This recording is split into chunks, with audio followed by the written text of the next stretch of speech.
Oke, saya balas VT buat Kak Komang ya. Jadi biasanya bentuknya itu untuk gejala awal kadang kayak beras. Ya, kayak beras kecil-kecil ya, tumbuhnya memanjang dan merapat.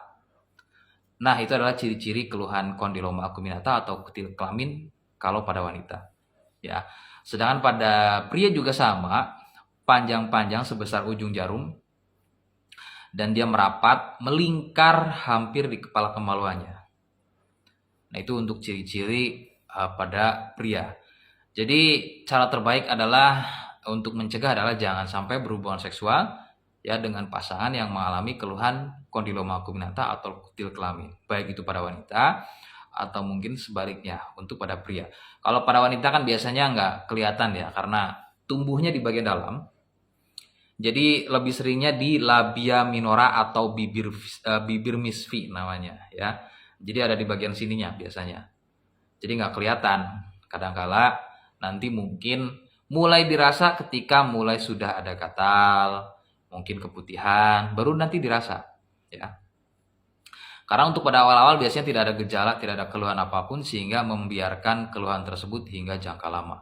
Nah, yang lebih bahaya adalah ketika keluhan kutil kelamin ini tidak ada gejala apapun ya untuk pada wanita.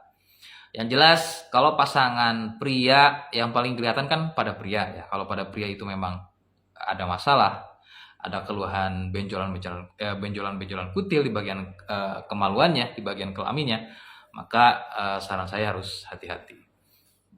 Ya untuk wanita khususnya. Karena sudah jelas kalau pada pria dia akan santai-santai saja. Mau menunda pengobatan pun masih santai kalau untuk pada pria. Nah, yang bahaya adalah ketika si kutil kelamin pada pria ini kemudian menularkan si virusnya pada wanita yang kemudian tumbuh keluhan yang sama yaitu kutil kelamin juga yang kemudian dibiarkan dalam jangka menahun tanpa pengobatan yang kemudian menjadi keluhan kanker serviks. Ya, jadi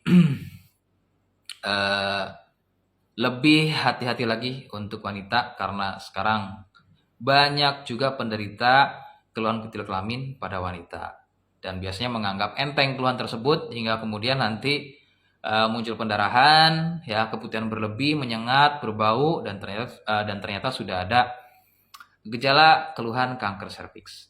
Nah, bagaimana cara mengetahui sudah punya keluhan kanker serviks atau belumnya? Jadi ketika sudah ada ciri-ciri keluhan keputihan, berlebih, menggumpal, ya warna kuning kehijauan, kemudian berbau menyengat dan ternyata ada percak-percak darahnya juga. Nah, untuk mengetahuinya sudah ada gejala kanker serviks atau belum, yang pertama minimal bisa tes IVA, ya.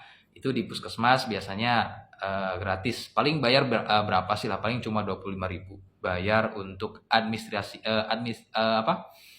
Mohon maaf, administrasinya aja. Sedangkan bagaimana kalau misalnya ingin lebih akurat dan biayanya nggak bermasalah, ya jadi nggak bermasalah mengenai biaya, boleh pap smear. Mungkin sekitar 400.000, 500.000, dan itu lebih akurat kalau untuk pap smear ya.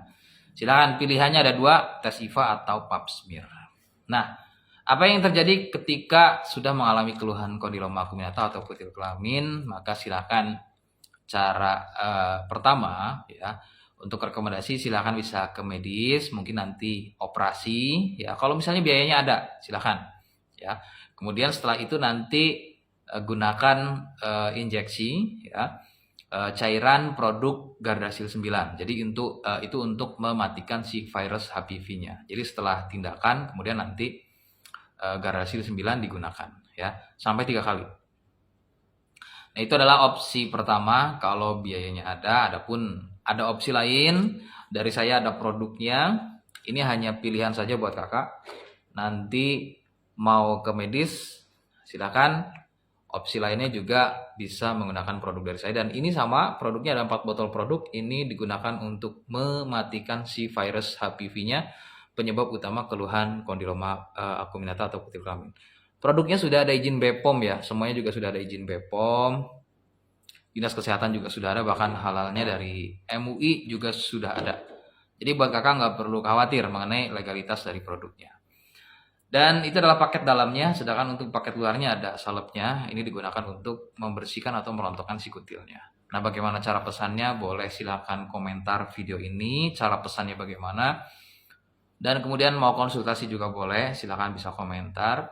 Kemudian juga boleh DM atau klik profil saya, di situ ada bio-nya, ada kontak saya, silahkan bisa catat kontaknya, lanjut kontak ya.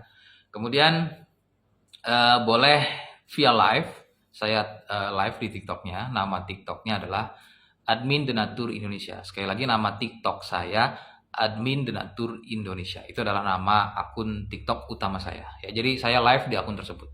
Terima kasih. Assalamualaikum warahmatullahi wabarakatuh.